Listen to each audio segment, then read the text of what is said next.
మధురిని గాలిలోన విని రాధ పులకరించే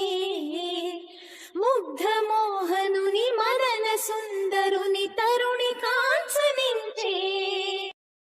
కారు చీకటిలో దీపమల్లె ఘనశ్యాముడెదురు పడడే